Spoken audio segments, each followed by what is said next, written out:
एक गांव में हमजा नाम का एक लड़का रहता था। वो बहुत ज़हीन और चालाक था, मगर इसमें एक बुरी आदत थी, वो अक्सर छोटे छोटे झूठ बोल देता था। शुरू में लोगों ने इसकी बातों को नज़रअंदाज किया, लेकिन आहिस्ता आहिस्ता सब इस पर से एतमाद खोने लगे। एक दिन हमजा बाजार जा रहा था कि उसे रास्ते में एक बटुआ पर्स मिला। इसने इसे खोला तो इसमें काफ़ी पैसे और कुछ ज़रूरी कागजात थे।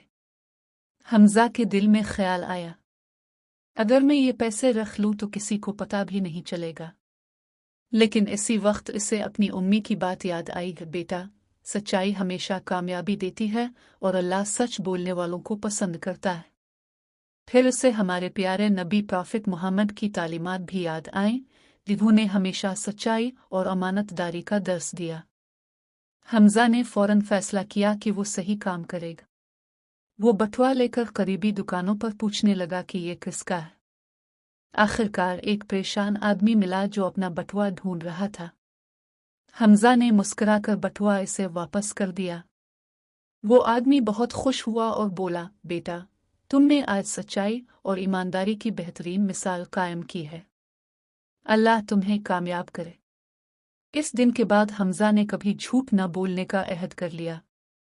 आहिस्ता आहिस्ता लोगों का इस पर दोबारा एतमाद बहाल हो गया और वो सब की नज़र में एक अच्छा और ईमानदार लड़का बन गया।